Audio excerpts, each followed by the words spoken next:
仲有冇人記得呢一度啊？喺我哋80後、90後呢一代，呢一條街簡直就係我哋嘅潮流打卡地嚟嘅。賣精品店嘅小辣椒，賣各種時裝嘅文記行、金魚街，仲有范蘆江商業城嘅古韻一條街。行上少少就係專門買線織頸巾嘅中心市場，還有中山公園同埋樓下嘅各種小食等等。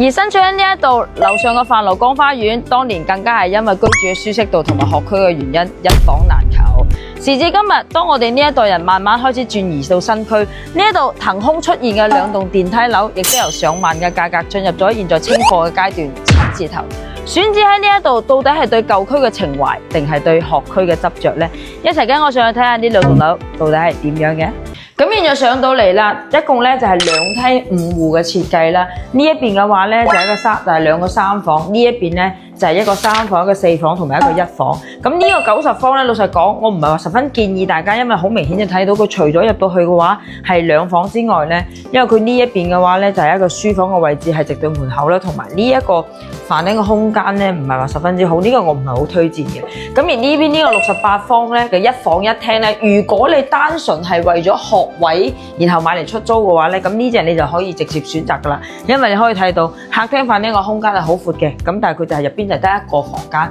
咁呢個就睇你自己。而我比較推薦嘅咧就係呢個116方嘅4房啦，隔離有個117方，但係佢只係做到3房啫。你可以睇到，由於佢2梯5戶嘅設計咧，其實佢上樓係幾高嘅，你可以睇到個客廳個空間咧都係足夠嘅，同埋咧你視野陽台嘅視野嚟講嘅話咧，因為佢原先係就係喺呢個舊城區啦，所以你望到嘅基本上都係以呢個范蘆江花園啊為基礎嘅啦，基本上都係咁嘅景觀，全部都差唔多嘅。咁呢隻戶型嘅話咧，4個房間嘅空間都係比較足夠嘅。如果你係真係中意舊城區，屋企住人比較多嘅話咧，嗱你可以睇到呢個書房咧，佢係有呢一個陽台嘅贈送個空間嘅位置啦。你話攞嚟做利用數房間咧，整個榻榻米都係夠嘅。嗱，兒童房個空間就足夠大啦，展示咗俾你嘅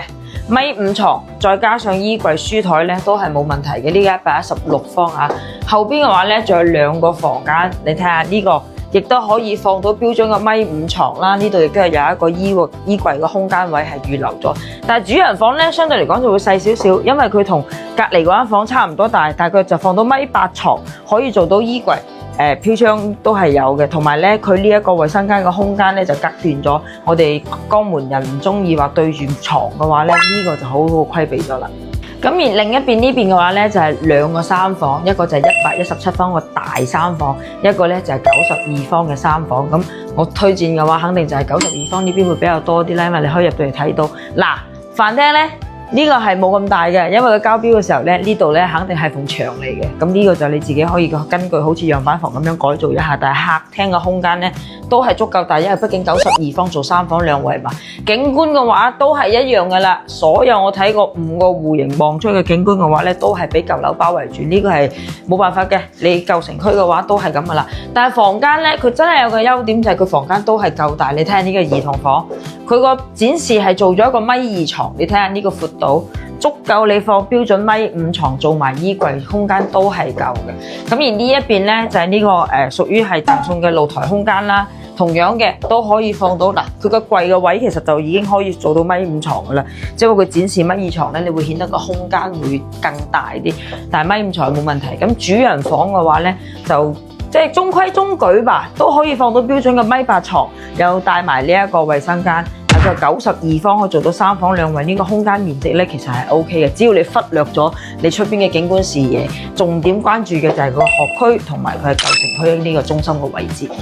啱啱影嘅咧板房嘅咧就係2棟嗰個咧就係無坯交付係7字頭嘅單價，咁我現在身處嘅咧就係1棟，呢一棟咧就係帶裝修嘅交標嘅，就係8字頭嘅單價。你見到嘅呢一啲包括背景牆啊、燈啊同埋呢個地磚啊，呢啲全部都係交付標準嚟嘅。咁1棟嘅話咧，其實景觀上嚟講咧，如果你樓層高少少咧，佢睇出去咧都會好啲，因為前邊係高過晒啲舊樓咧，視野就係冇遮擋噶啦。咁樣睇咧都還算可以嘅。基本上咧5個戶型嘅交標咧都係一樣噶啦。如果你選擇帶裝修嘅話，呢啲啊，包括地面啊同埋廚房啊，所有都係一樣。咁我就喺兩個我推薦大家嘅戶型入邊揀咗92方呢一個俾大家睇下實際嘅交標同埋面積嗱。廚房嘅話咧，3件套係有齊嘅，包括啲定制嘅廚櫃啦、美的嘅涼把啦。而呢一度嘅話咧，我覺得呢個真係可以睇一下佢呢一個洗手盆嘅位置咧，佢都係用嘅。都係比較靚嘅，即係依家比較新式嘅，可以擰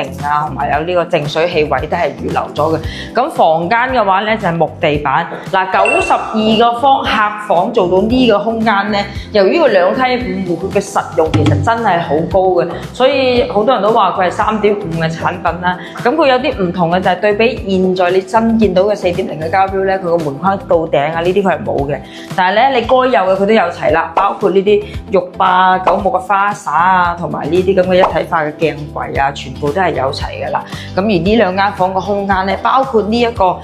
平時話嗰個贈送嘅嗰個露台嘅面積咧，即係嗰個空中花園嘅位置咧，個面空間咧都係足夠嘅。同埋主人房咧都係同我哋上邊睇到嗰個毛坯樣板房交付咧都係差不多嘅。嗱，呢一個咧就我比較推薦大家買嘅第2個戶型116方嘅4房啦。交標基本上都係一樣嘅啦，咁你可以睇到佢個餐廳同埋客廳嘅空間咧都係夠大，房間亦都係夠大嘅。實用率嚟講咧，佢係真係可以嘅。咁其實呢個盤咧，當時開盤嘅時候13000咧都有邀請過我哋過嚟拍攝嘅，但係嗰時嘅價錢真係太貴啦，我覺得。我唔想將佢推薦俾大家，所以當時一直都冇選擇嚟啦。咁其實佢呢一個位置咧，主要針對嘅都係舊城區嘅客戶，因為包括你話泛樂崗嘅書包啦，包括你話周邊嘅配套啦，包括你話買餸嘅方便程度啊、醫療啊，佢全部都係一站式，都可以講話係配齊咗噶啦，就比較適合你哋針對住學位啦，或者係屋企有老人家就係中意翻住呢個城區，或者你哋自己都係比較中意舊城區嘅話咧，都可以選擇。佢依家嘅話咧就明區就7字頭，大裝修嘅話咧就係8字頭嘅單價就可以入手噶啦。如果有興趣嘅話，喺我評論區打城區，我將佢所有嘅資料5個戶型圖嘅詳細資料都發俾你哋啊。